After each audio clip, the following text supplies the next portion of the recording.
semoga kalian semua sehat-sehat dan tetap semangat belajarnya di rumah meskipun kita tidak bisa bertemu saat ini. Dan jangan lupa tetap berdoa semoga wabah yang menimpa dunia khususnya Indonesia ini segera berakhir dan segera kembali normal seperti sedia kala.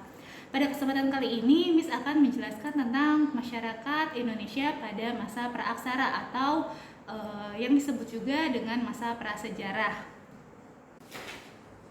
Masyarakat Indonesia pada masa praaksara. Masa praaksara disebut juga dengan masa nirleka. Berasal dari dua kata, nir dan leka. Nir tidak ada, leka tulisan. Atau aksara juga diartikan dengan tulisan. Jadi pada masa praaksara ini, masyarakat belum mengenal tulisan. Pembabakan zaman praaksara terbagi menjadi 4. Ada zaman arkaikum, terjadi yaitu sekitar kurang lebih 2.500 juta tahun yang lalu, di mana bumi belum ada tanda-tanda kehidupan. Kemudian ada zaman Paleozoikum, berlangsung sekitar 340 juta tahun yang lalu. Di sini bumi sudah ada tanda-tanda kehidupan seperti munculnya mikroorganisme jenis ikan, amfibi, tapi jumlahnya masih sedikit dan bentuknya juga masih kecil. Kemudian yang ketiga zaman Mesozoikum. Ini terjadi kurang lebih 140 juta tahun yang lalu. Di sini jenis ikan, reptil, amfibi mulai banyak. Kalau tadi sebelumnya zaman Paleozoikum itu masih sedikit, di zaman Mesozoikum itu sudah mulai banyak. Dan diperkirakan di zaman ini juga adanya dinosaurus. Kemudian yang keempat ada zaman Neozoikum. Neozoikum ini terjadi 60 juta tahun yang lalu sampai sekarang. Di Neozoikum ini terbagi menjadi 2 zaman, yaitu zaman tersier dan kuarter. Tersier ini zaman di mana binatang-binatang besar atau binatang-binatang yang berukuran besar itu sudah mulai berkurang dan munculnya kera, monyet itu sudah ada. Kemudian zaman kuarter, zaman di mana manusia purba. Itu terbagi 2, ada zaman Pleistosen, yaitu zaman di mana hidup manusia purba atau lebih dikenal sebagai manusia kera. Kemudian Holosen, zaman di mana manusia purba sudah memiliki kemiripan dengan bentuk fisik manusia modern seperti saat ini.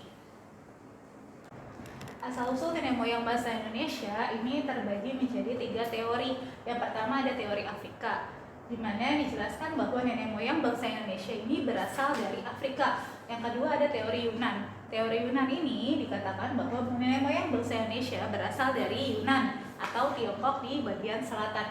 Kemudian yang ketiga ada teori Nusantara, yaitu teori di mana mengatakan bahwa nenek moyang bangsa Indonesia berasal dari Nusantara atau dari Indonesia itu sendiri, bukan dari daerah lain atau negara lain.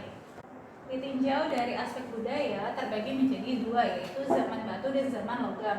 Zaman batu yang pertama itu ada zaman batu tua atau Paleolitikum. Paleolitikum ini terdiri dari kata paleos yang berarti tua dan litikum yang berarti dari akar kata litos yang berarti batu. Paleolitikum di sini peralatan yang digunakan oleh masyarakat terbuat dari batu yang masih sangat kasar.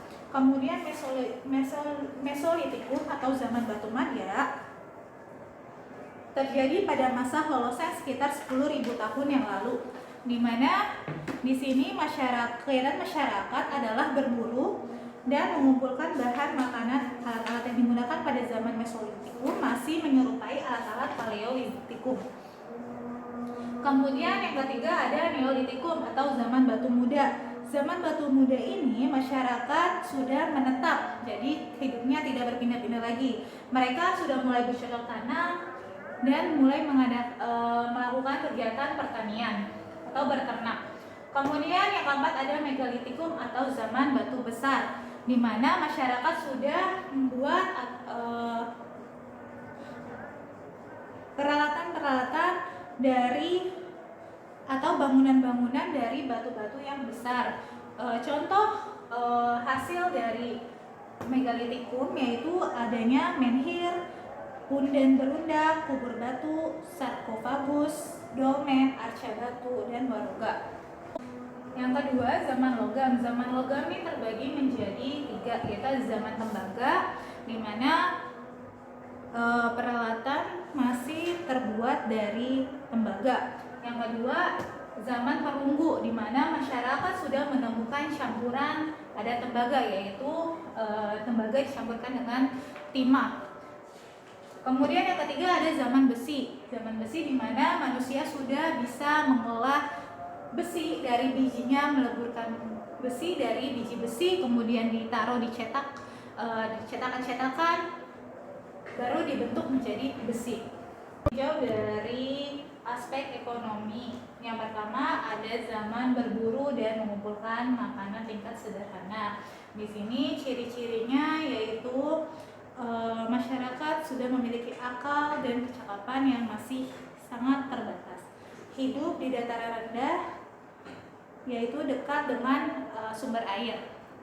Mata pencarian pokok berburu, kemudian hidup secara berkelompok, tapi jumlahnya kelompok-kelompok kecil. Kemudian hidupnya berpindah-pindah atau nomaden, dan kemudian alat-alat yang digunakan masih sederhana. Kedua, ada zaman berburu dan mengumpulkan makanan tingkat lanjut, di mana ciri-cirinya yaitu masyarakat berburu dengan alat berupa kapak, tombak, tongkat. Nah, proses pengumpulan makanan tidak di sekitar tempat tinggal, tapi mencakup daerah-daerah lain. Bertempat tinggalnya di gua-gua, kemudian hidupnya masih berpindah-pindah. Jika dia kehabisan makanan, dia akan berpindah ke tempat yang lain. Kemudian alat-alat yang digunakan masih berbentuk kasar dan terbuat dari batu, tulang, tanduk. Kemudian zaman bercocok tanam, di mana masyarakat telah mengalami perubahan pola hidup. Di sini hidupnya sudah menetap di dataran rendah dan secara berkelompok sudah memiliki pemimpin. Kemudian sudah mengenal cara bercocok tanam, mengolah tanah, memelihara hewan. Kemudian menguasai cara menyimpan makanan dan mengawetkan makanan. Kemudian mulai mengenal sistem kepercayaan terhadap roh nenek moyang dan kekuatan alam. Kemudian alat-alat yang digunakan terbuat dari batu dan bahan lainnya yang sudah diasah. Yang terakhir ada zaman perundagian. Zaman di mana tenaga ahli atau seorang yang memiliki keterampilan dan keahlian dalam melakukan pekerjaan tertentu. Jadi ciri-cirinya pada zaman ini sudah terbentuk pengelompokan kerja.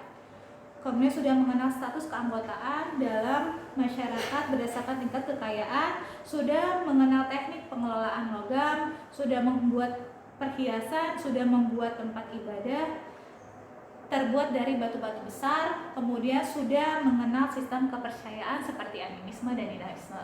Cukup sekian materi hari ini. Kurang lebihnya mohon maaf. Wabillahi taufiq wal hidayah. Wassalamualaikum warahmatullahi wabarakatuh.